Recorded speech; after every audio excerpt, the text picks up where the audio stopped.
kalau kehilangan istri meninggal sedih tidak? Sedih. Jujur, jangan ada dusta yang marah. Sedih. Sedih tidak?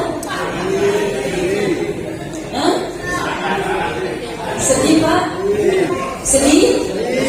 Berapa lama sedihnya? Hah? Oh 3 hari kan Bapak Beja? 3 hari. Ya Allah, ketika meninggal aja istri kita dia menangis, Mama. Kenapa kau tinggalkan Papa? Papa sendirian, Papa gak bisa hidup tanpa Mama. Pret. Ya Allah, dia menangis. Tadi kata Pak PJ, 3 hari kemudian udah ketawa-ketawa. 1 bulan kemudian kami pneumonia.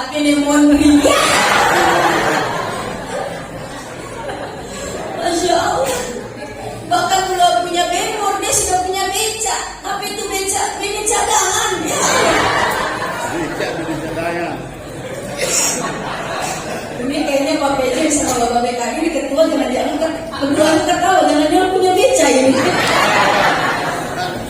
Masya Allah ya Pak. Luar biasa. Tapi Pak, walaupun mohon maaf, tetap ada kesedihannya Pak ya. Walaupun istri tak mungkin cerewet, istri tak tidak semulia Khadijah, istri tak tidak sesolehah Khadijah, istri tak tidak mohon maaf, tidak sebaik Khadijah, tapi tetap ada kesedihan karena ada kehilangan. Betul tidak? Apalagi ini sosok Khadijatul Kubra bukan hanya sebagai istri, Bu. Bayangkan, beliau sebelum menikah ini adalah seorang wanita hebat, businesswoman, seorang yang kaya raya, bahkan menurut riwayat kekayaan.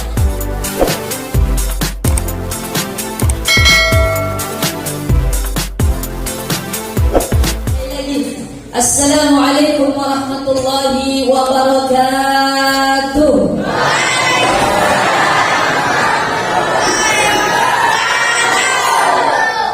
Ada Pak Sulam duduk di bawah pohon mangga.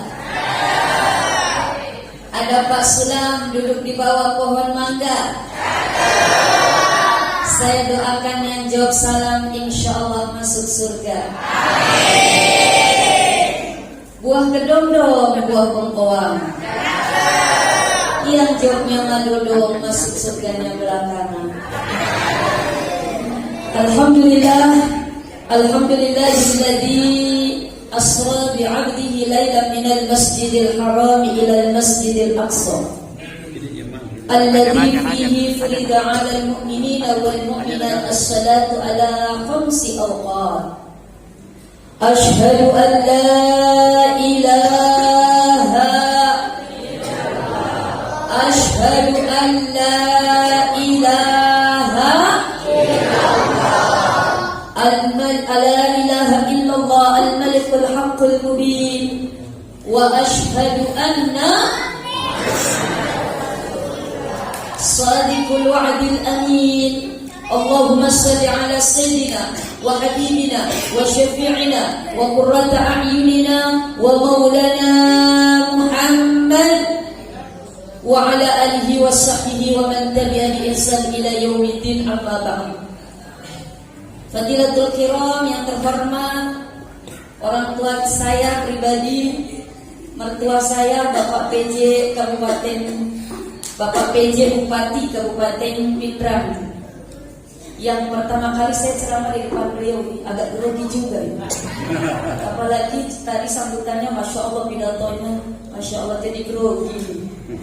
Juga Bapak BK Kepala Badan Kepegawaian, betul, dan juga beliau juga camat, betul, dan juga beliau ketua panitia pembangunan Masjid Al-Munawwir, dan juga beliau kepala rumah tangga.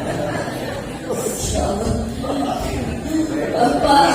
Bapak Lurah Kelurahan Maco Rawalie, dan juga ada lurah yang lain satu Ji. Oh satu, Masya Allah. Tokoh masyarakat, tokoh agama, mohon maaf dengan tidak mengurangi rasa hormat, saya tidak sebutkan satu persatu tanpa terkecuali. Semoga mudah-mudahan ridhoi dirahmati, diberkahi oleh Allah Subhanahu wa taala, dan wabil khusus keluarga besar daripada orang tua kita almarhum Bapak Haji Junaid dan juga Ibu Haji Maliha, yang insya Allah dengan pembangunan masjid ini pahala akan terus mengalir kepada beliau-beliau berdua, insya Allah. Amin, amin ya rabbal alamin. Bersyukur kepada Allah Subhanahu wa taala pada malam hari ini kita sama-sama berkumpul, bermujalasah, duduk di tempat yang insya Allah penuh keberkahan dan ridho dari Allah Subhanahu wa taala di Masjid Junaid Sholihin ini, untuk sama-sama kita peringati peringatan Isra dan Mi'raj Nabi besar Muhammad sallallahu alaihi wasallam. Walaupun kalau kita berbicara peringatan Isra dan Mi'raj itu tidak semeriah peringatan Maulid, betul tidak? Saya kemarin keliling safari Isra Mi'raj ke Pulau Sumatera, Palembang, naik speed menelusuri Sungai Musi. Ada 4 titik saya ceramah di sana. Masya Allah, itu naik speednya yang kecil. Kata panitia, Ustazah, ini di sini sungainya banyak buaya. Oh begitu? Iya. Ustazah nggak takut nih di dalam ada banyak buaya? Saya bilang, Bapak, saya nggak takut kalau buaya masih di laut atau masih di air. Yang saya takutin ketika buaya itu naik ke daratan.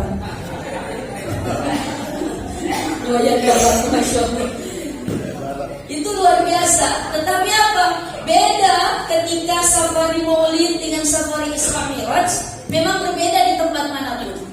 Kayak kemarin saya di Sumatera, karena yang manggil adalah komunitas orang Sulawesi. Dan ada namanya Sungai Semut, di situ mayoritas 95% Bugis mana. Padahal ada di Sumatera. Di Kalimantan juga saya pernah begitu. Bugis semua, orang Sulawesi semua. Di Papua juga begitu. Di Jawa apalagi, Masya Allah. Jadi orang Sulawesi itu ada di mana-mana. Saya ceramah di Kalimantan, banyak orang Sulawesi. Saya ceramah di Pulau Jawa, banyak orang Sulawesi. Di Papua, banyak orang Sulawesi. Bahkan saya ceramah di penjara, banyak juga orang Sulawesi. Masya Allah ya Rabbal alamin. Tapi intinya mohon maaf, ketika hadir di situ bukan peringatannya, bukan apa, tapi silaturahminya. Alhamdulillah. Begitu juga dengan momen pada malam hari ini. Kalau Maulid mungkin Masya Allah, angka sokok nah, angka telok nah, angka burak nah, angka panteng nah. Tapi Isra Mi'raj angka bepana. Tapi apa? Inilah. Padahal mohon maaf, kalau bicara peringatan Maulid itu mohon maaf untuk meningkatkan kecintaan kita kepada Rasulullah. Tapi kalau berbicara peringatan Isra dan Mi'raj, kita berbicara tentang keimanan. Keimanan dan mempercayai, meyakini bahwa ada satu peristiwa yang mana peristiwa ini diceritakan langsung oleh Allah di dalam Al-Quran. Dan peristiwa ini akan sangat fenomenal, dan fenomenalnya tidak akan pernah terkikis dengan sejalannya waktu terus berjalan. Sampai kiamat ini peristiwa ini. Sampai sehebat apapun ilmu teknologi, sehebat apapun perkembangan pengetahuan, tetapi Isra dan Mi'raj tidak akan pernah tertandingi kefenomenalannya. Kenapa? Karena yang melakukan Isra dan Mi'raj itu yang action langsung Allah Subhanahu wa ta'ala. Rasul hanya sebagai aktor, Nabi Muhammad hanya sebagai pelaku yang mengarahkan, yang memperjalankan. Itu semua adalah Allah Subhanahu wa ta'ala. Mudah-mudahan dengan Isra dan Mi'raj ini insya Allah akan bertambah keyakinannya, keimanan kita, ketakwaan kita, dan ibadah kita akan semakin berkualitas dan bermutu di mata Allah dan Rasulnya. Amin, amin ya rabbal alamin. Salawat dan salam tak lupa kita curahkan kepada baginda Rasulullah sallallahu alaihi wasallam. Mari kita sama-sama bersalawat. Allahumma shalli wa sallim wa barik alaihi.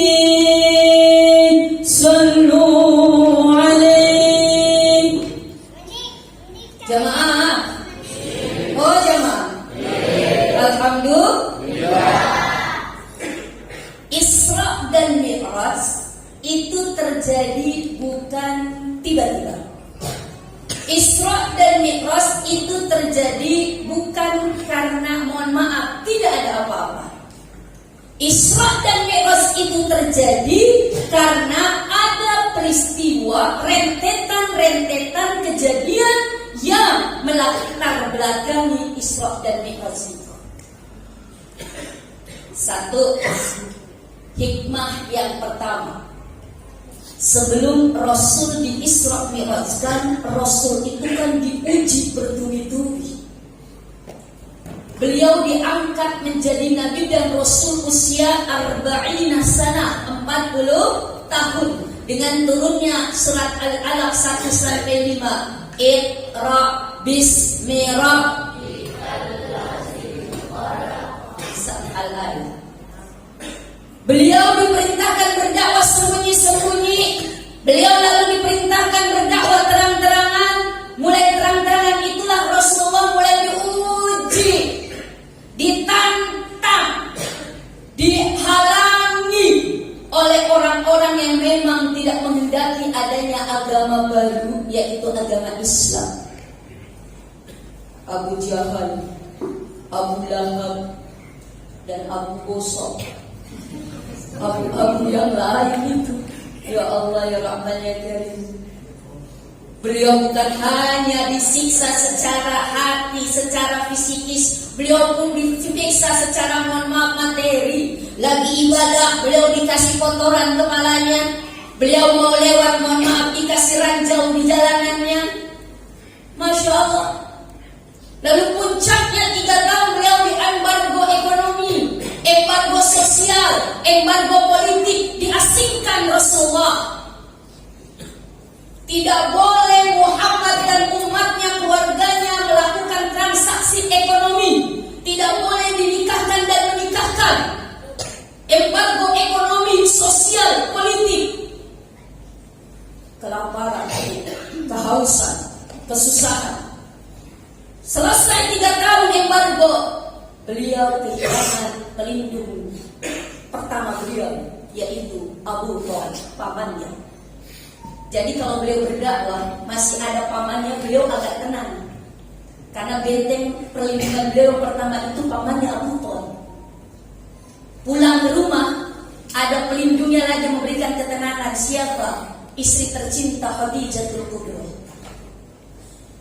Tapi pada saat itu Allah menguji 2 orang yang sangat berperan dalam dakwahnya Rasulullah, diambil oleh Allah Subhanahu wa Ta'ala. Pamannya 3 bulan kemudian istri tercinta. Pak, saya tanya boleh? Boleh Pak? Bapak kalau kehilangan istri meninggal sedih tidak? Jujur, jangan ada dusta yang marah. Sedih tidak? Hah? Sedih Pak? Sedih? Berapa lama sedihnya? Oh 3 hari ya Bapak. 3 hari. Ya Allah, ketika meninggal aja istri kita dia menangis, Mama. Kenapa kau meninggalkan Papa? Papa sendirian, Papa gak bisa hidup tanpa Mama. Pret. Ya Allah, dia menangis. Tadi kata Pak PJ 3 hari kemudian udah ketawa-ketawa. 1 bulan kemudian kami pneumonia. Masya Allah. Bahkan belum punya bemor, dia sudah punya beca. Apa itu beca? Beca cadangan.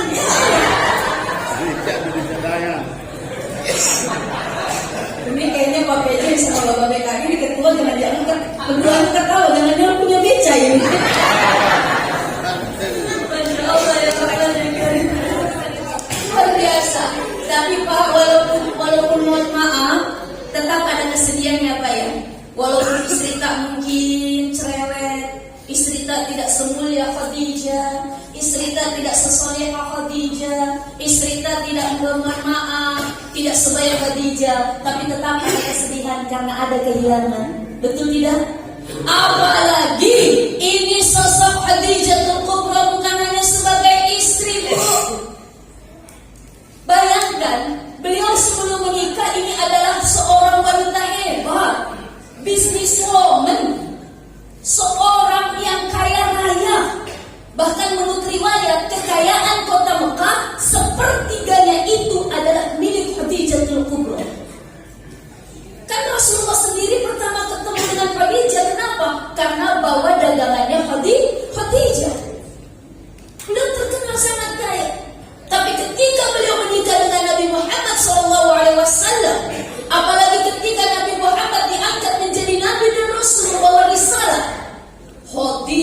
benar-benar berkorban, bukan hanya dengan dananya, bukan hanya dengan dayanya, bukan hanya dengan doanya, semua beliau serahkan untuk apa? Modal syiarnya Rasulullah SAW.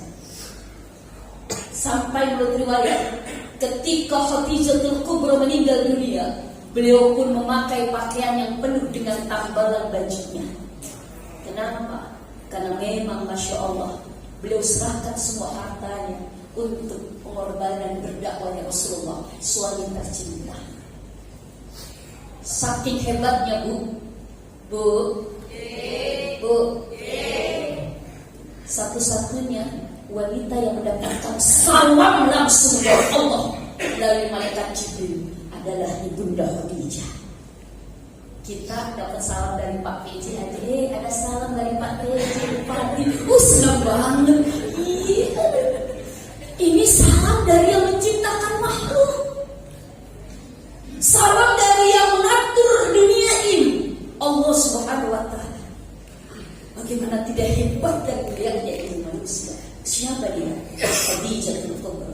Masya Allah, harus kehilangan wanita hebat di samping Rasulullah. Sedih dan luar biasa.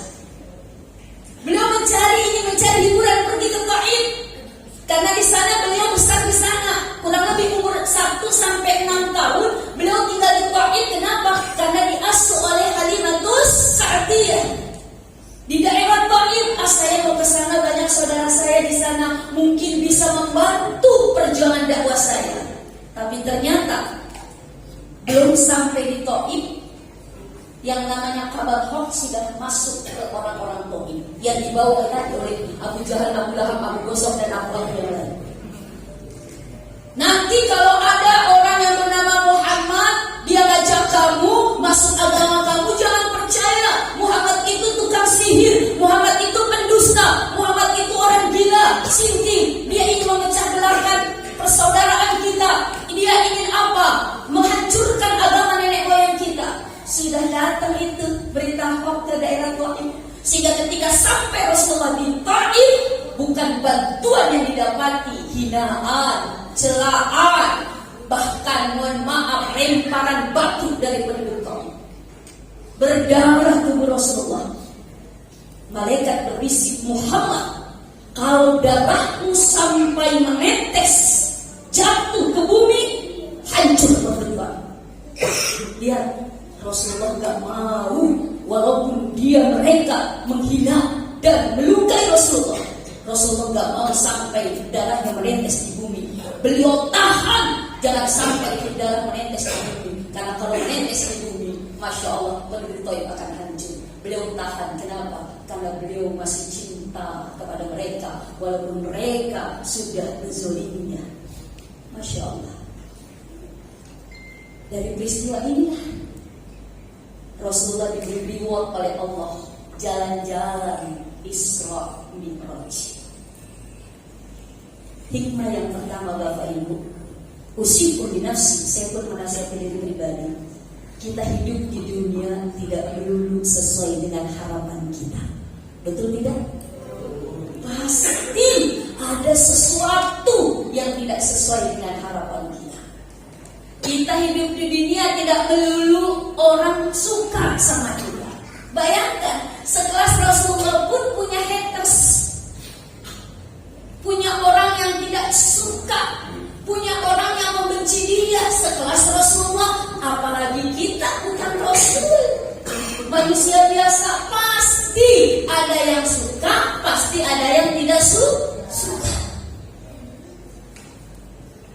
Sehebat apapun orang akan menjatuhkan kita, tapi kalau kita masih dijaga oleh Allah, Allah tidak menjatuhkan kita, tidak akan pernah kita jatuh. Sehebat apapun dia akan menjatuhkan kita. Kenapa? Kalau kita yakin dan bersandar kepada Allah Subhanahu wa Ta'ala. وَلَنَبْلُوَنَّكُمْ بِشَيْءٍ مِنَ الْخَوْفِ وَالْجُوعِ وَنَقْصٍ مِنَ الْأَمْوَالِ وَالْأَنفُسِ وَالثَّمَرَاتِ وَبَشِّرِ الصَّابِرِينَ. Kata Allah, hai hamba-hambaku, wahai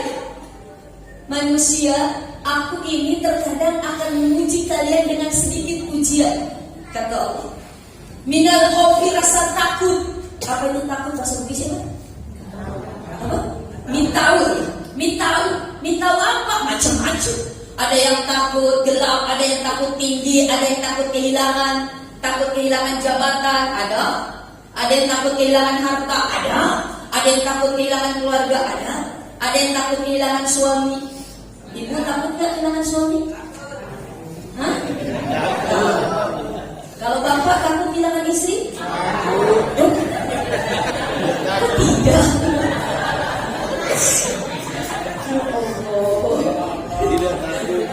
Ini bapak-bapak terhormat tidak takut kehilangan istri. Masya Allah ya Rahman ya Karim. Rasa takut itu wajar, karena memang apa? Itu manusiawi. Minal khawfi wal ju', rasa lapar, wa nafsin, kurang apa? Minal amwal, ada orang yang diberi ujian kurang harta. Wal anfus, berkurangnya jiwa, kematian adalah berkurangnya jiwa. Orang-orang yang di sekitar kita yang kita sayangi satu persatu meninggalkan kita, itu ujian. Wasamarat, dan kurangnya buah-buahan. Hasil pekerjaan kita tidak sesuai dengan harapan kita, panennya tidak berhasil, kebunnya tidak berhasil. Oh, itu ujian, kata Allah. Wa basyiris sabirin, berikan kabar gembira kepada orang-orang yang sabar. Siapa orang-orang yang sabar? Alladzina idza asabatuhum musibah, orang-orang yang ketika dikasih ujian oleh Allah apapun bentuk ujiannya, qalu, mereka dengan keyakinan berkata, inna lillahi wa inna ilaihi raji'un. Sesungguhnya kita milik Allah. Harta, jabatan, keluarga titipan. Maka belajar sama tukang parkir sekali-kali lah. Coba tukang parkir Bapak Ibu, lihat deh tukang parkir. Sebanyak apapun kendaraan yang datang kepadanya, tidak membuat dia petenteng, tidak membuat dia sombong. Padahal banyak tuh kendaraan di sekitarnya. Tapi ketika kendaraan itu pergi dari sisinya, tidak membuat dia sedih bahkan menangis. Kenapa tukang parkir begitu? Hah? Karena tukang parkir berpikir, ini bukan punyaku, ini hanya dititipin, ini hanya titipan orang kepada saya. Jadi kalaupun ada di sekitar saya, nggak membuat saya sombong, pun ketika dia pergi dari sisi saya, nggak membuat dia sedih. Begitu juga kita.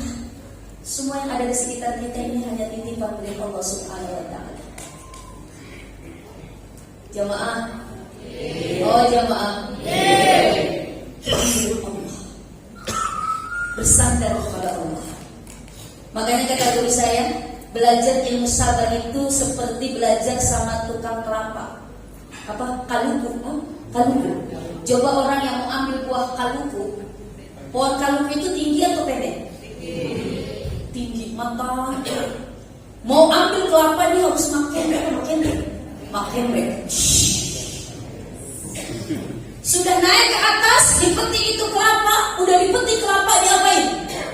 Dijatuhkan dari ketinggian. Kalau kelapa bisa ngomong, aduh sakit. Sudah dijatuhkan dari ketinggian, siksaan pertama. Datang lagi siksaan yang kedua. Ambil parang. Siksaan yang kedua. Sudah terbuka itu serabut, ditarik-tarik lagi serabutnya. 3 kali siksaan. Sudah terbuka serabut, masih ada tempurung. Ambil lagi parang. 4 kali siksaan. Sudah terbuka, masih tempurungnya, masih hitam. Ambil pisau, kupas lagi. 5 kali siksaan. Sudah terkupas putih mulus, berhenti gak siksaan? Belum. Diapain lagi? Sudah diparut itu udah kecil-kecil tuh. Berhenti siksaan? Diapain lagi? Lihat, ketika sudah diperas, siksaan datang bertubi-tubi. Dia bahkan ini kelapa bisa memberikan sesuatu yang manfaat bahkan untuk yang menyiksa. Apa itu? Santan. Jadi misi kapur Jadi apa lagi? Katerisana, Ronggo. barongko, onde, masya Allah.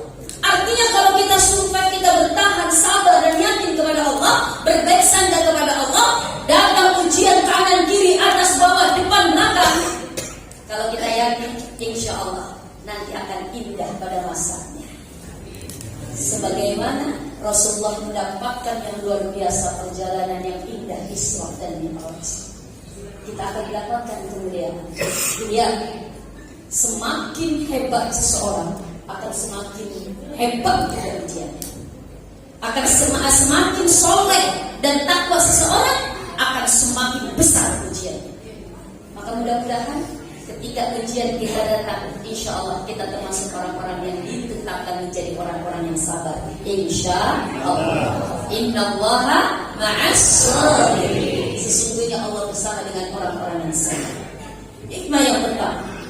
Hikmah yang kedua, Rasul sebelum di-Isra Mi'rajkan didatangkan malaikat Jibril, Mikail, Israfil, dibelah dadanya, ini hadisnya sahih, dibelah dadanya, lalu dibersihkan hatinya dengan air Zam-Zam, lalu dimasukkan hikmah dan ilmu, lalu ditutup lagi, diletakkan awal.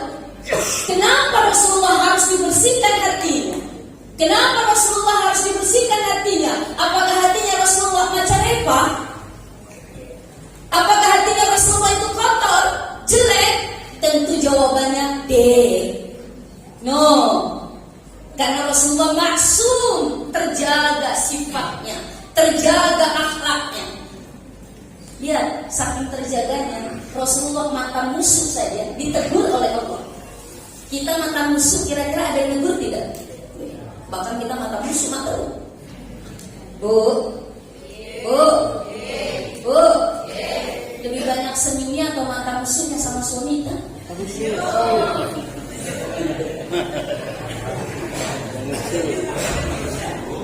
Masya Allah. Senyum kalau tanggal muda Pak ya. Ada uang abang sayang, nggak ada uang abang di. Ya Allah. Ya Allah. Rasulullah mata musuh saja langsung mau ditegur sama Allah. Padahal kalau kita mata musuh kan wajar ya. Ibaratnya kalau kita lagi kesel, kita lagi nggak enak, biasanya kita mata musuh. Ini Rasul cemburu saja. Ada sawadawalla anja abul a'ma. Allah langsung negur, Muhammad, kamu jangan cemberut. Ada orang yang datang kepadamu, walaupun dia buta, dia ingin apa? Dia ingin mencari ilmu, mendapatkan ilmu darimu. Padahal Rasul cemberut itu bukan sengaja. Rasul itu bukannya cemberut, tetapi agak sedikit tidak memperdulikan. Kenapa? Karena ini dia datang, orang buta datang ini mencari ilmu dari Rasulullah, karena Rasulullah sedang sibuk dengan membuka tokoh agama. Ibaratnya agak dicuekin. Rasul langsung ditegur semua. Bagaimana tidak masuk? Jadi hatinya benar-benar terjaga. Tapi karena Allah akan mempertemukan Rasul dengannya, Allah zat yang maha suci, maka Rasul harus benar-benar suci hatinya. Hikmah yang kedua, ibu bapak, kalau kita ingin mendapatkan kemuliaan dari Allah, bersihkan hati kita, khususnya dari penyakit hati. Fa'alhamaha fujuraha wa taqwa. Allah memberikan ilham kepada hati dan jiwa. Berbuat fujur, jahat, wa taqwa atau takwa. Makanya kalau dijalankan Bapak Ibu, kita ini lagi dijalankan, ada peringatan hati-hati. Kenapa bukan mata-mata?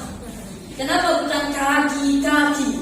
Kenapa bukan tangan-tangan? Tapi di situ peringatannya apa? Hati-hati. Padahal yang melihat apa? Mata. Karena ternyata mata bisa melihat, tangan bisa bergerak, telinga bisa mendengar. Itu semua bersumber dari hati. Makanya peringatannya hati-hati. Maka Allah pun memperingatkan kita. Yauma la yanfa'u malun wala banun illa man atallaha biqalbin salim.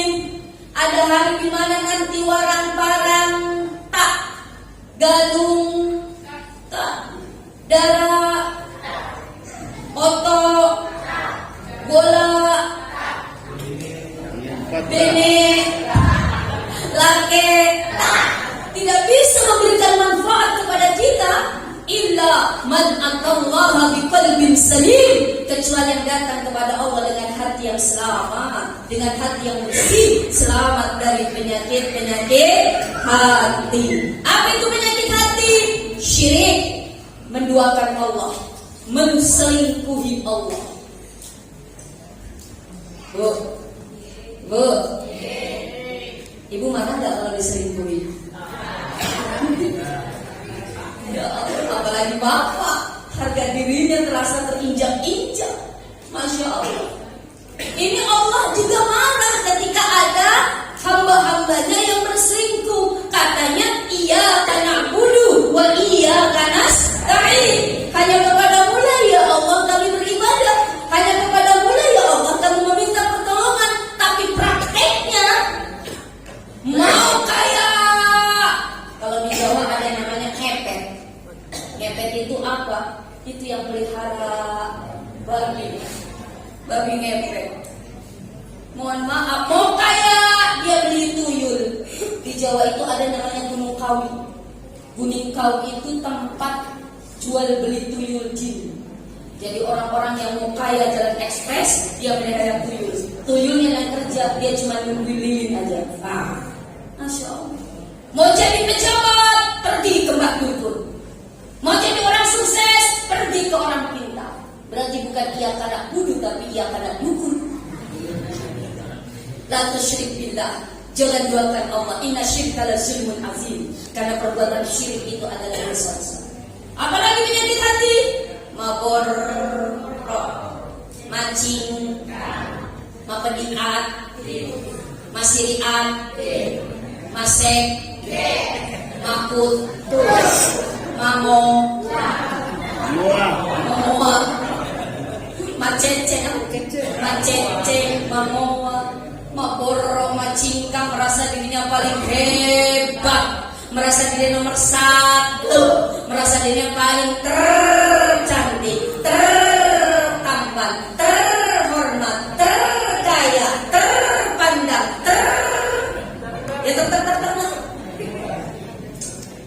Nih, kaitannya dengan oleh-oleh Islam, sholat. Coba kita perhatikan gerakan sholat bagaimana.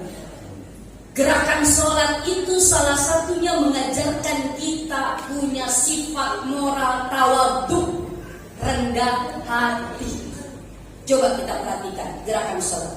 Maaf, Pak, Bu, anggota tubuh kita yang paling terhormat apa? Kepala. Ulu apa ulu ya? Ulu. Makanya orang-orang terhormat disimbolkan dengan kepala. Kepala daerah kabupaten tinggi, kepala wilayah kecamatan, kepala kelurahan, kepala dusun, kepala desa, kepala. Makanya kepala itu ada di atas, nggak ada kepala di bawah.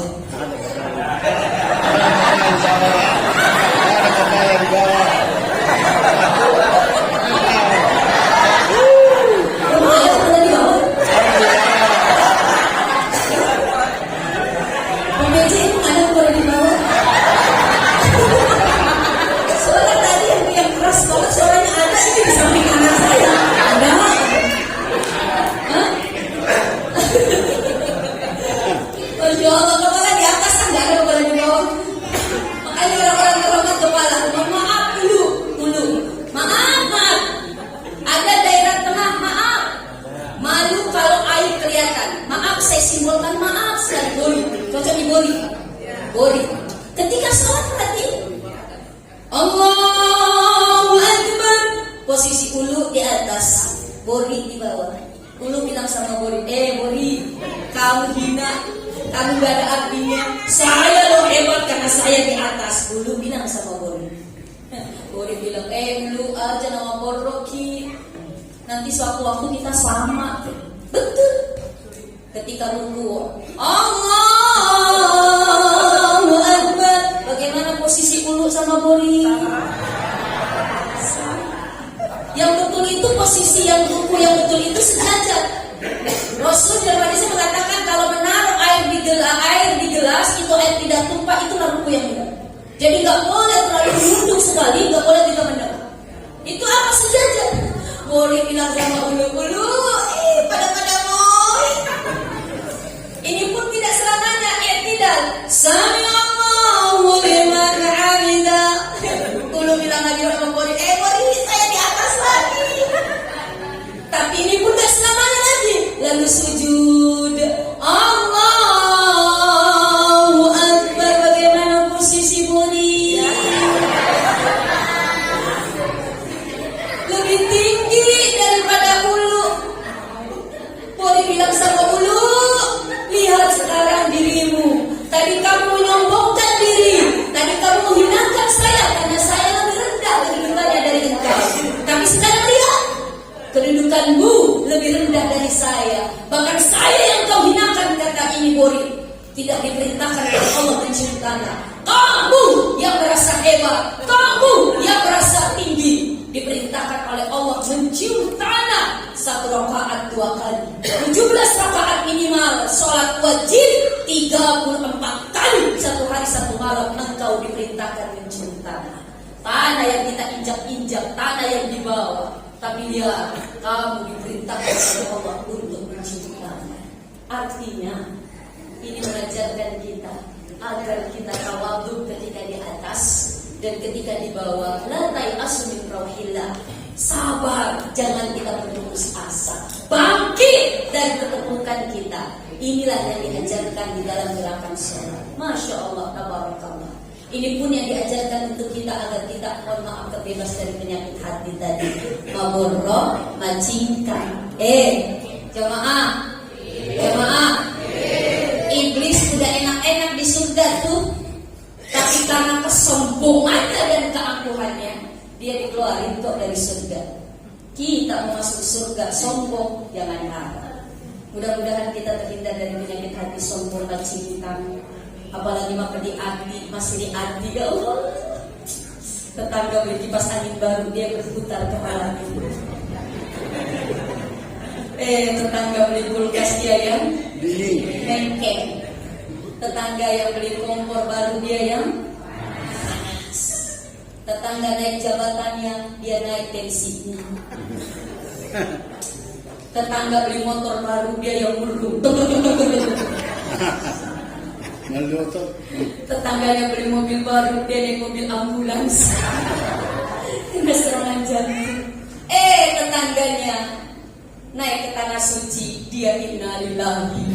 Ya Allah, ini masih di hati. Mudah-mudahan kita terhindar dari seperti itu. Nah, jadi hikmah yang kedua, mudah-mudahan kita jaga hati kita, maka perbanyak kita beribadah, perbanyak hidup dengan orang-orang soleh, perbanyak kita baca Al-Quran. Itu salah satu untuk merefrasi hati kita agar hati kita terhindar dari penyakit hati. Obat hati itu ada 5 perkara. Yang pertama, baca Quran dan maknanya. Yang kedua, sering kita berpuasa. Yang ketiga, duduk dengan orang-orang soleh. Hadir di majelis taklim seperti ini, kita bermujalasah, bersilaturahmi, mengkaji ilmunya Allah. Itu sarana untuk merefrasi hati kita agar terhindar dari penyakit hati. Hikmah yang ketiga, Allah memperjalankan subhanalladzi asra bi'abdihi lailan minal masjidil haram ila al-masjidil aqsa alladzi barakna hawlahu linuriyahu min ayatina. Tujuan salah satu Allah mengisrakan untuk diperlihatkan kepada Rasulullah sebagian daripada tanda-tanda kebesaran Allah.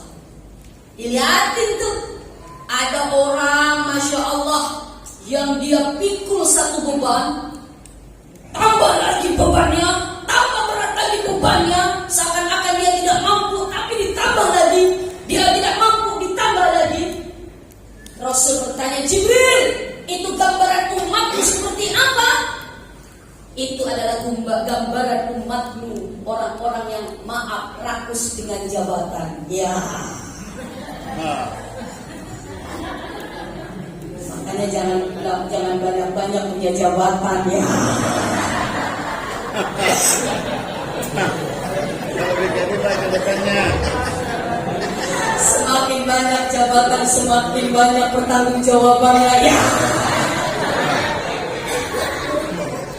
Kita doakan mudah-mudahan para pemimpin kita, para pejabat kita mampu untuk mengemban amanah tersebut. Amin. Kita doakan walaupun banyak tapi bisa realisasi semua, amanah semua, itu kan banyak artinya memberikan manfaat untuk orang lain. Kecuali dia tidak mampu tapi mau jabatan, dia tidak mampu mau jabatan ini, mau jabatan ini, mau jabatan yang ini. Inilah gambaran orang yang tadi diperlihatkan oleh Rasul, oleh Allah kepada Rasulullah Sallallahu Alaihi Wasallam.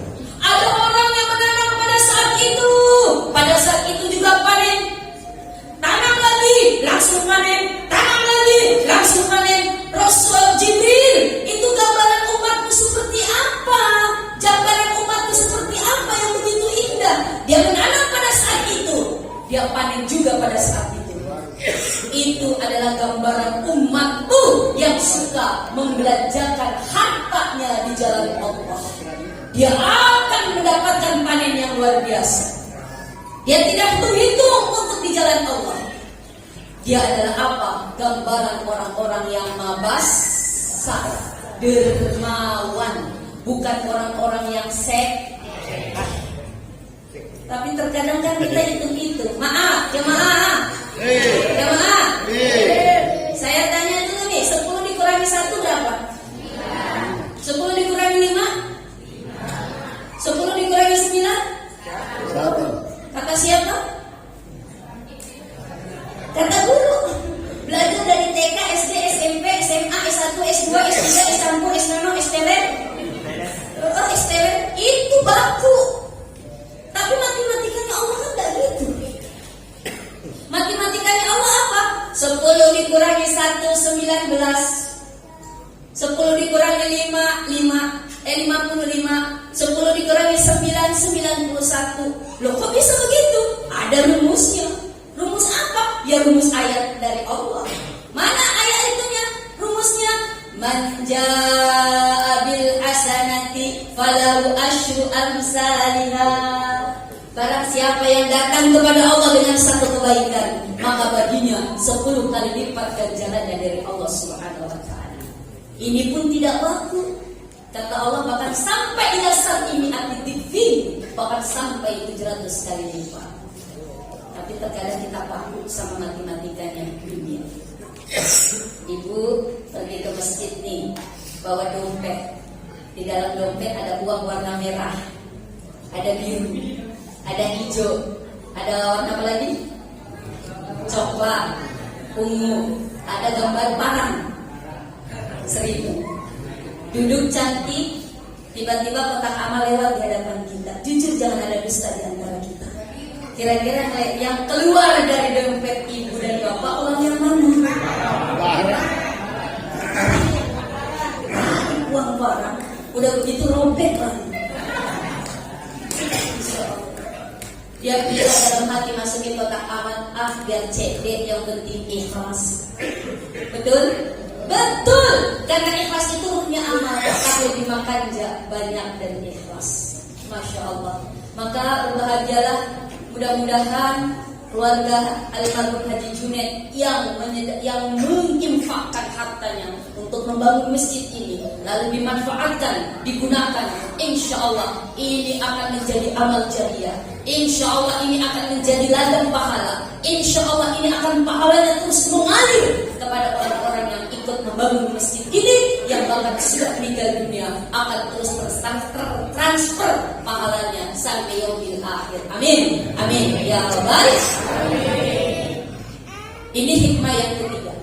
Lalu apa? Yang keempat, Allah Isra, memperjalankan minal Masjidil Haram ke Masjidil Aqsa. Jaraknya itu Haram sampai Aqsa 1500 km. Kalau naik pesawat sekarang kurang lebih hampir 2 jam. Kalau pada saat Rasulullah diisrakan membutuhkan perjalanan 1 bulan karena naik unta. 1 bulan perjalanan pergi, 1 bulan pulang. Ini baru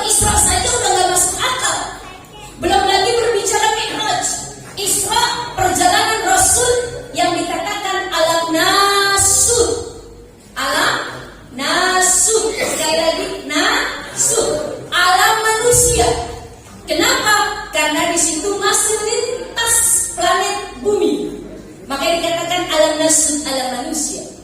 Sampai di Aqsa, kalau tadi pesawatnya pesawat buruk dengan bodyguard malaikat Jibril, lalu dari Aqsa ke langit ketujuh, ini pesawatnya Mi'raj.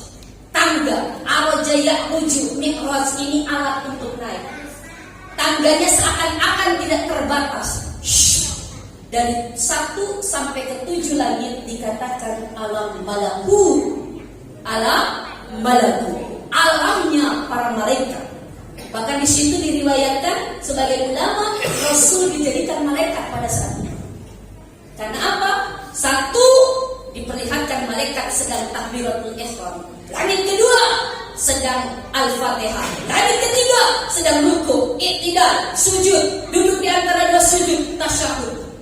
Gerakan-gerakan yang dilihat oleh Rasulullah yang dipraktekkan malaikat nanti dipraktekkan ketika sudah mendapatkan perintah salat dari Allah Subhanahu wa taala.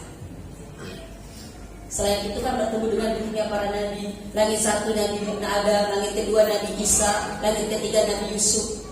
Yang mager talak dan tapaknya Nabi Yusuf. Ya Allah Pak, ada yang di sini namanya Pak Yusuf? Coba katakan Pak Yusuf. Mager tak tidak. Itu lihat, bayangkan mageretanya Nabi Yusuf. Ini ibu-ibu dikasih pisau sama buah, lalu diperintahkan kupas buahnya. Lalu seiring ketika ibu-ibu sedang kupas buah, Nabi Yusuf disuruh masuk dia lewat ibu-ibu, lewat di depannya ibu-ibu. Saking gantengnya itu Nabi Yusuf, ibu-ibu yang sedang mengupas buah itu tidak terasa, bukan buah yang dikupas tapi jari-jarinya yang dikupas. Masih lihat Nabi Yusuf itu? Pas Nabi Yusuf sudah tidak bisa dilihat lagi, sudah tidak ada dalam pandangannya, baru mereka teriak, kerasa sakit. Kenapa? Karena bukan buah yang dikupas jari-jari. Saking mageretaknya Nabi Yusuf. Nah, karena mageretaknya Nabi Yusuf itulah Siti Zulaikha, ibu angkatnya, pun terpesona dan tertarik.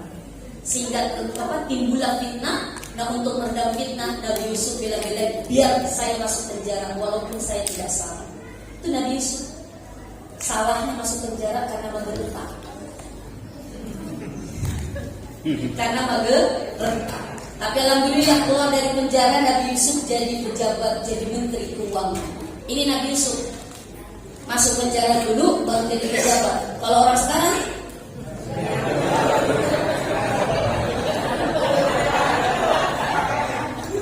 bukan saya ngomong ya, ibu bapak yang ngomong ya. Masya Allah. Tapi mudah-mudahan pejabat-pejabat kita tidak seperti itu. Amin. Amin ya rabbal alamin. Masya Allah. Di langit ketiga, langit keempat bertemu Nabi Idris, langit kelima bertemu Nabi Harun, langit keenam bertemu Nabi Musa, langit ketujuh bertemu dengan Nabi Ibrahim alaihissalam yang sedang bersandar di Baitul Ma'mur. Apa itu Baitul Ma'mur? Baitul Ma'mur itu tempat tawafnya para malaikat. Jadi kalau Baitullah di Makkahul Mukarramah itu adalah tawafnya manusia, lurus ke atas itu ada namanya Baitul Ma'mur, tempat tawafnya para malaikat. Setiap hari 70.000 malaikat masuk ke Baitul Ma'mur untuk melaksanakan tawaf dan tidak pernah keluar lagi. Saking banyaknya malaikat Allah ciptakan. Bahkan di dalam kitab Baqaitul Akbar, setiap helai daun yang ada di dunia itu ada malaikatnya. Masya Allah, saking banyaknya. Itu Nabi Ibrahim sedang bersandar di Baitul Ma'mur. Sampai di langit ketujuh, ini ada malakut, tidak sampai di situ. Lanjut Rasul perjalanannya ke alam lahut. Alam lahut, alam ketuhanan. Tapi ketika menuju alam lahut, Rasulullah sendirian, tidak ditemani malaikat Jibril. Jibril bilang sama Rasulullah, Muhammad istamil, matruki. Loh. Kenapa Jibril? Saya ditinggal sendirian. Maaf, level saya cukup sampai di sini. Kalau saya lanjutkan perjalanan, hancur saya. Masya Allah. Padahal malaikat tercipta dari cahaya, tapi kedudukannya dikalahkan oleh kedudukan Rasulullah SAW. Makanya ada syair itu sering kita baca. Anta syamsun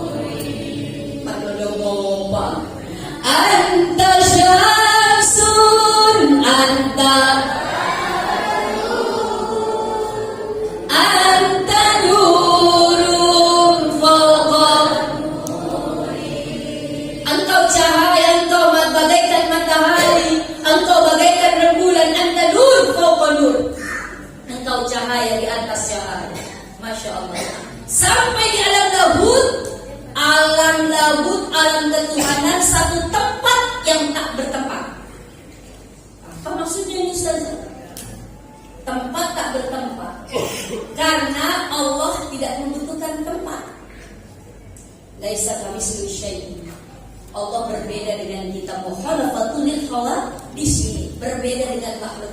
Kalau kita membutuhkan tempat nih, Pak PJ sekarang di Masjid Junaid Salihin, mungkin 1 jam kemudian ada di rumah jabatan. Nanti berapa jam kemudian ada di mana? Ada di mana? Beliau membutuhkan tempat. Tapi Allah keberadaannya tidak membutuhkan tempat. Makanya alamnya seperti apa? Wallahu a'lam bishawab. Yang seakan tak bertepi dan memang wallahu a'lam. Sehingga ketika sampai di alam lahut, saking terpesona dan terperanjatnya Rasulullah, keluarlah kata-kata at-tahiyyatul mubarakatus salawatut thayyibatul lillah. Kebaikan penghormatan itu milikmu ya Allah.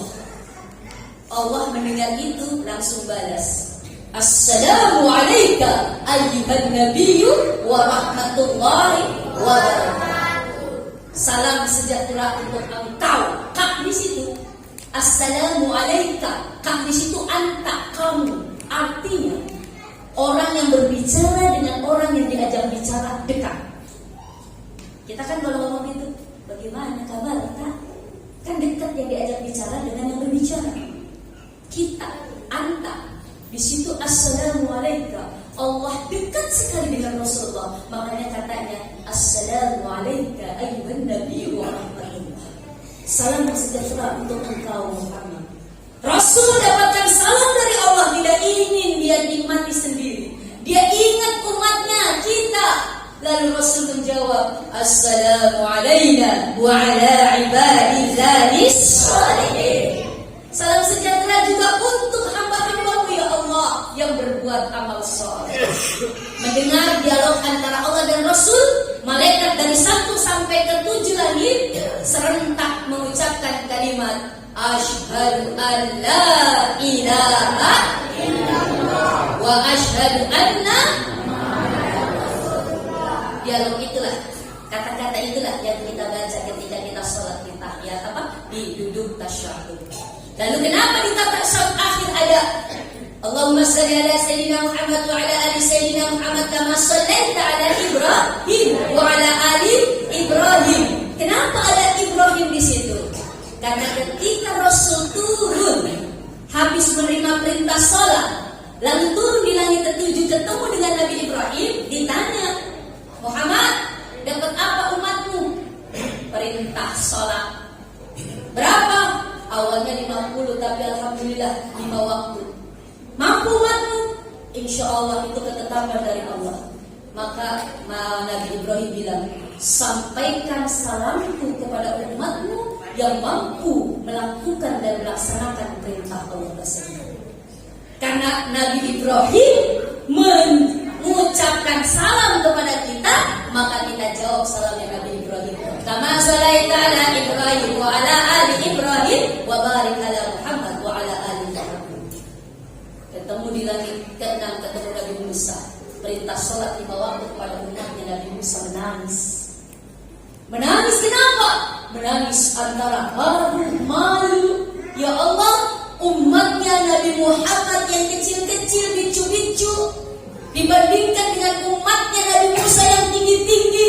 Tapi apa? Ternyata umatnya Nabi Muhammad sholatnya lebih banyak daripada Nabi Musa. Nabi Musa itu sholatnya cuma 2, petang dan pagi. Kita 5 waktu, subuh, zuhur, asar, maghrib, isya. Masya Allah. Sehingga beliau menangis betapa hebat dan istimewanya umatnya Nabi Muhammad SAW. Maka ibu bapak, kita yang sudah dengar bahwa begitu hebat perintah sholat ini, jangan kita sia-siakan perintah Allah. Sehebat apapun aktivitas kita. Ajalah subuh kesiangan, zuhur kerepotan, asar di perjalanan, maghrib kecapean, isya sumpah jam. Subuh kesiangan. Allahu Akbar. Allah dah panggil tu. As-salatu khairum minan naum. Kalau Indonesia begitu. Makanya as-salatu khairun minan naum. Apalagi yang azan matoa. Simpo isina as-salatu khairun minan naum.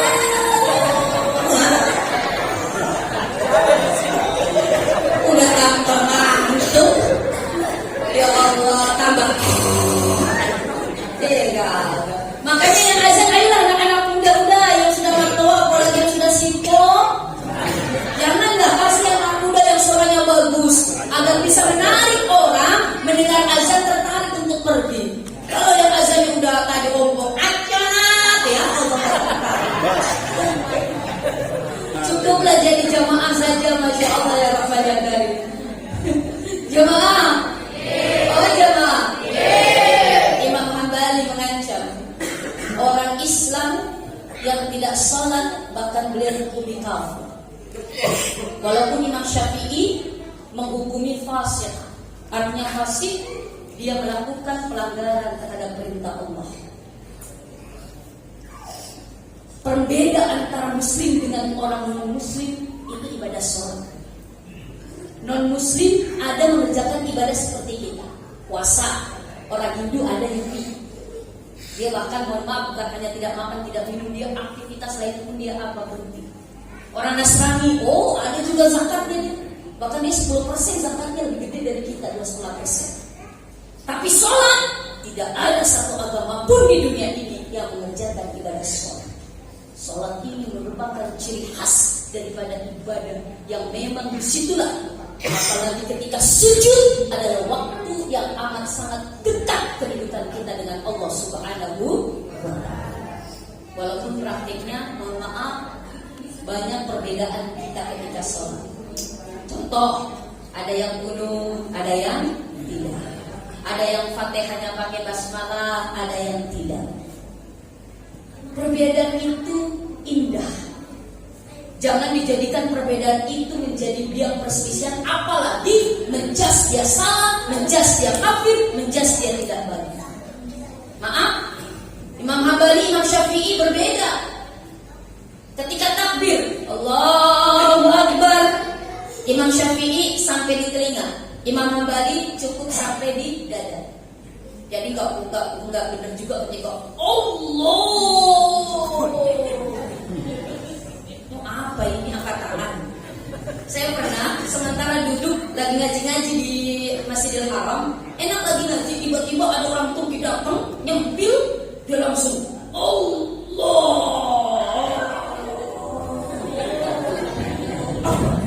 Saya lihat dari bawah, ini mau sholat atau mau pencak silat?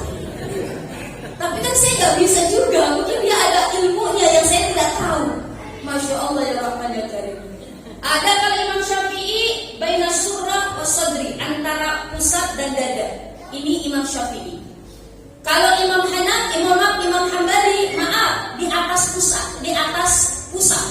Apa ini apa? Posi. Di atas posi sekarang. Kalau Imam Hanafi, maaf, di bawah posi. Kenapa ketawa? Ada juga Imam Syafi'i pendapat yang kedua di dada. Maaf, ini Imam Al-Maliki. Ada juga Imam Syafi'i, mohon maaf, di jantung. Mana sih jantung? Sebelah mana jantung? Jantung. Jadi apa? Allahu Akbar. Jadi kalau kita melihat ada yang sholatnya seperti itu, jangan langsung menjudge, ih salah, ih nggak benar. Itu ada madhabnya. Itu ilmu. Tapi tidak ada Allahu Akbar deh balik. Ini mah capek deh. Masya Allah ya Rahman. Ketika juga tahiyat, asyhadu an la ilaha illallah. Imam Syafi'i itu dari illallah sampai innaka hamidum majid tutup. Imam Syafi'i. Imam Hanafi, asyhadu an la ilaha illallah tutup lagi. Jadi illallah saja tutup. Ini Imam Hanafi. Imam Maliki dari at-tahiyatul gerak kanan kiri, at-tahiyatul mubarakatus salawatut thayyibatu lillah assalam. Jadi kalau ada bapak-bapak yang begini gue berarti Imam Maliki. Antara Imam Maliki sama lagi ngeliatin cincin barunya. Nah kalau Imam siapa tadi, Imam Hambali,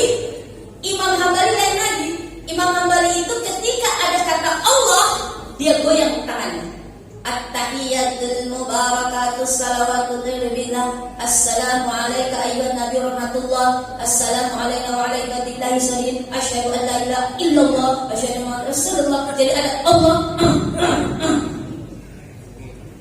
Ini kenapa saya ceritakan ini, Bapak sekali lagi, ketika Bapak mendapati orang sholatnya seperti itu, jangan tadi kita menjas itu tidak baik, itu salah. Oh, itu Imam Hambali. Oh, itu Imam Hambali. Oh, itu Imam Syafi'i. Begitu juga dengan basmah. Mohon maaf, ada teman saya sholat di masjid itu, Masjid Haram. Sebelah kanannya orang India, sebelah kirinya orang Irak. Orang India itu asyhadu an la ilaha illallah, muter parang. Seorang Irak asyhadu an la ilaha illallah, turun naik. Nah, sedangkan teman saya diem aja tuh, asyhadu an la ilaha illallah. Selesai sholat, penasaran tuh teman saya. Dia tanya sama orang India, yes. Sahrukan kucing mutahid, yes. Tumpah air, yes. Di mana asyhadu an la ilaha illallah? Tangannya muter-muter.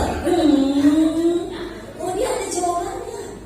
Dia bilang, oh, saya bersaksi asyhadu an la ilaha illallah, saya bersaksi tidak ada Tuhan selain Allah. Allah Rabbul Alamin. Allah itu penguasa alam semesta. Maka tangan saya muter sebagai simbol alam semesta. Oh, masuk akal ya? Irak, yes. Saddam Hussein, yes. Iskin, yes. Di mana asyhadu an la ilaha illallah, naik turun. Oh, dia juga punya ini, punya pendapat dan punya dalilnya. Oh, saya bersaksi tidak ada Tuhan selain Allah. Allah Rabbus samawati wal ardh. Allah itu penguasa langit dan bumi. Maka tangan saya naik turun sebagai simbol langit dan bumi. Oh, masuk akal. Giliran teman saya Indonesia, yes. Prabowo, yes. Di mana asyhadu an la ilaha illallah, diam aja. Wah, teman saya bingung apa jawabannya. Oh, dia punya jawaban. Oh, saya punya jawaban.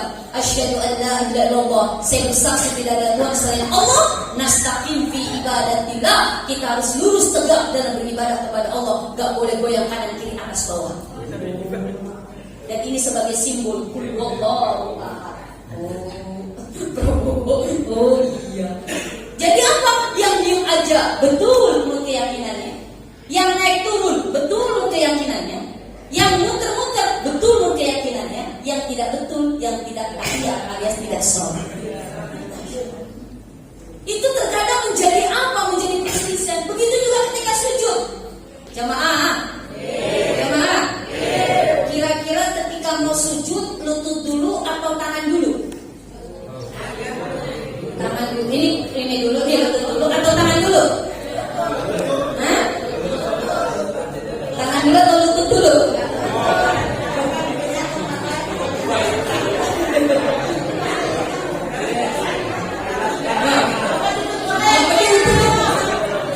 Karena ada kasus ini, betul nih.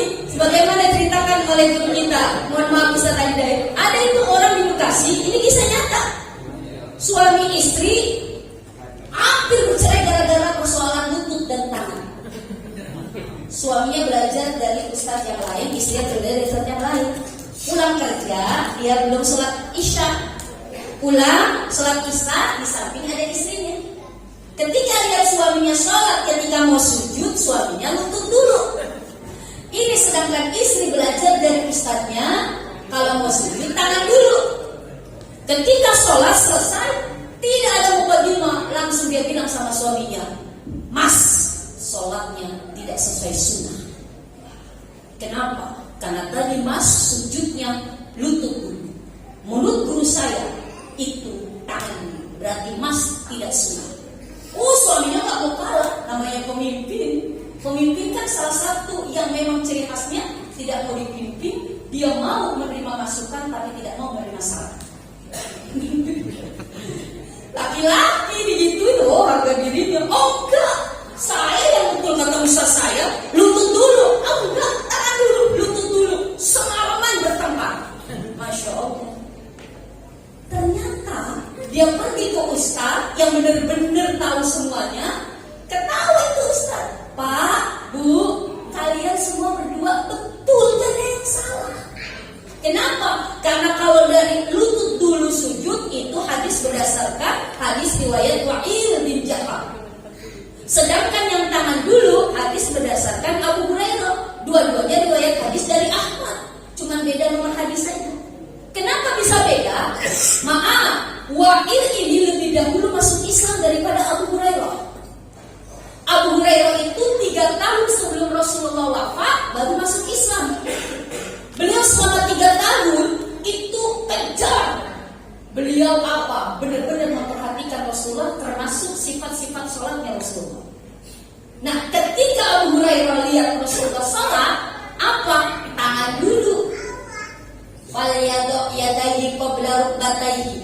Kata Rasulullah, letakkanlah kedua tanganmu sebelum lututmu.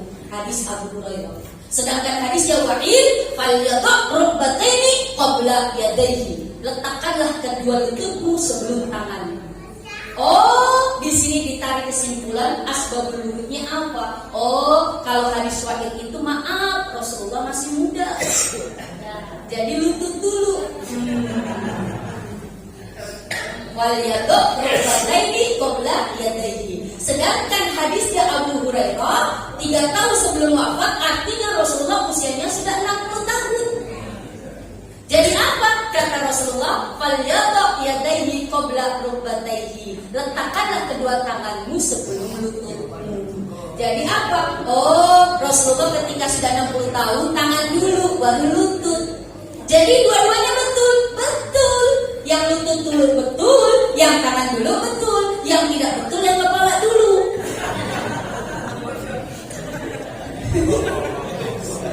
Nah ini gara-gara ini tuh terkadang mohon maaf salah dan salah. Masya Allah ya Rahman ya Karim. Satu lagi perbedaan yang sering jadi perdebatan. Maaf, bacaan basmalah.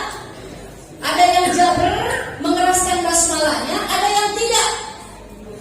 Oh, kalau kita sholat di Masjidil Haram, Masjid Nabawi, itu kan basmalahnya nggak kedengaran. Langsung Alhamdulillahirabbil alamin. Kenapa? Karena madhabnya Imam Hambali. Imam Hambali itu baca basmalah tapi tidak dikeraskan. Beda dengan Imam Syafi'i, kebanyakan kita basmalah dan juga dikeraskan. Imam Hanafi tidak pakai basmalah. Tapi lihat Imam Sudais, ketika beliau ke masjid Istiqlal, pernah tahu? Sholat Jumat di Masjid Istiqlal, beliau mengeraskan basmalahnya. Kalau nggak percaya, ketik di YouTube Imam Sudais, Imam Jumat, sholat Jumat di Masjid Istiqlal. Dengar, Bismillahirrahmanirrahim. Bismillahnya dikerasin. Ditanya, Imam, kenapa Anda mengeraskan basmalah? Padahal Anda ketika di Masjidil Haram tidak mengeraskan basmalah. Apa jawaban beliau? Maaf, saya ada di Indonesia yang mayoritas mazhabnya Imam Syafi'i. Maka saya menghormati mayoritas mazhab Imam Syafi'i, saya mengeraskan basmalahnya. Kembali ke Saudi, tidak dikeraskan lagi basmalah. Ini bagaimana kita belajar dari tokoh-tokoh itu menghargai dan menghormati perbedaan. Perbedaan itu indah. Yang kunut silakan dengan keyakinannya, yang tidak kunut silakan yang menurut keyakinannya. Jangan bertengkar. Kalau kita bertengkar masalah ini, yang ketawa siapa? Yang tidak sholat. Maka dari itu, mudah-mudahan dengan kita ibadah sholat kita semakin berkualitas, mudah-mudahan kita pun semakin bijaksana. Dengan kita kualitas ibadah kita, sholat kita semakin bermutu, mudah-mudahan kita semakin menghargai seseorang. Karena sholat mengajarkan kita membangun fondasi hablum minallah dan hablum minannas. Membangun apa? Hubungan vertikal kita dengan Allah. Allahu Akbar. Aqwalun wa af'alun mahsusatun muftatahatun bil takbir wa muftatahatun bil taslim. Salat, perbuatan, perkataan yang khusus yang diawali dengan takbir, diakhiri dengan salam. Allahu Akbar. Inna salati wa nusuki. Bangun fondasi dengan Allah. Lalu terakhir ditutup Assalamualaikum. Assalamualaikum. Tengok sebelah kanan. Salam sejahtera. Doakan mereka. Bila perlu, ayo, ada orang-orang di sekitar kita yang membutuhkan uluran tangan kita. Anak-anak yatim, orang-orang miskin, janda-janda. Oh,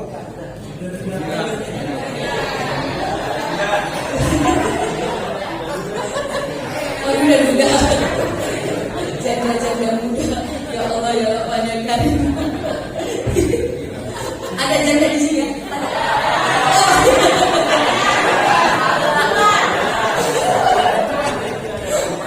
Mudah-mudahan janda di sini masuk ijazah. Apa ijazah? Ikatan Janda Solehah. Mudah-mudahan bukan masuk anggota Rojali. Tahu Rojali rombongan janda liar. Ya Allah ya Allah. Masya Allah. Salam sejahtera. Tengok kanan, tengok kiri. Yuk, orang-orang yang sholatnya baik, pasti dia peka dan peduli kepada sesama manusia. Orang-orang yang sholatnya berkualitas, pasti dia punya hati untuk mau berbagi kepada sesama manusia. Ara'aital ladzi yukazzibu bid-din fadzalikal ladzi yad'u wa la yahuddu 'ala ta'amil miskin fawailul alladzina hum an salatihim alladzina hum yura'un wa yamna'una. Inti daripada ayat itu mengingatkan kita, ada orang-orang yang salat tapi salatnya celaka, dipandang masih celaka oleh Allah. Dia salat, siapa? Orang-orang yang salah satunya tidak peduli kepada sesama manusia. Na'udzubillah, subhanallah min dzalik. Padahal apa jemaah? Jemaah, rezeki kita kan cuma 3 kan?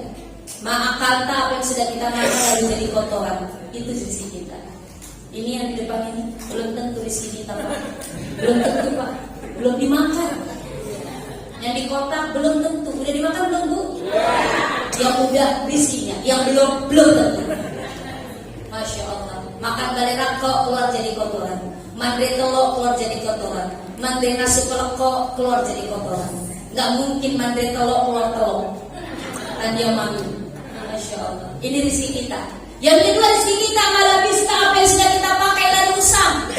Itulah galeta.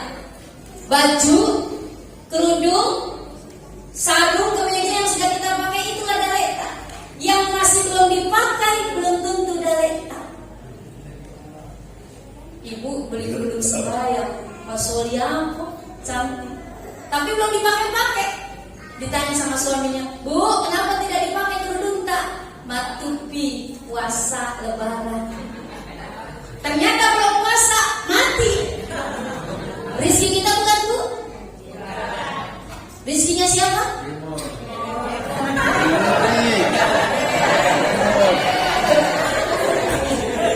Betul, rezekinya beda. Bisa jauh. Kita meninggal dunia, suami mau menikah lagi, bingung apa mas kawinnya nih. Dia buka lemari, ada kantong plastik. Dibuka, kerudung sembahyang. Ini aja paling jadi mas kawin.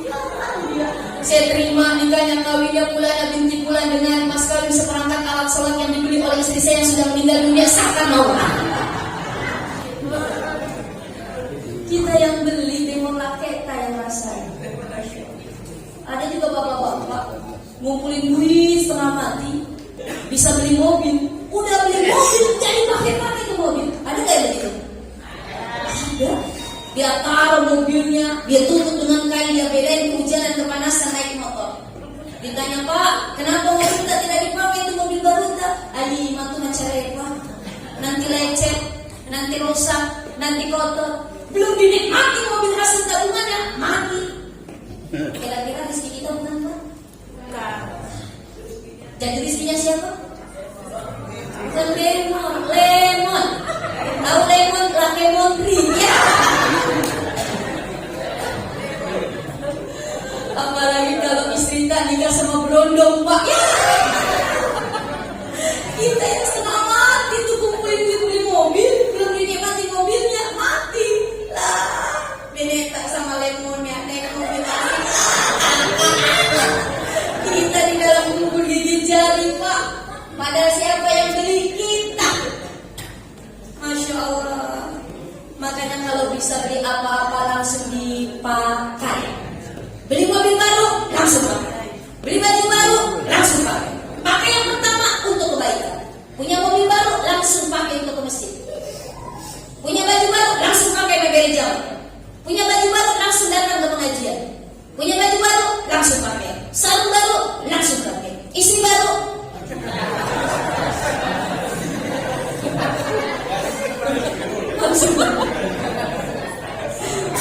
Ini ada fikih sedikit, Bu. Ibu, maaf. Kalau suami kita meninggal dunia, kita tidak boleh langsung menikah. 3 bulan, 4 bulan, 10 hari.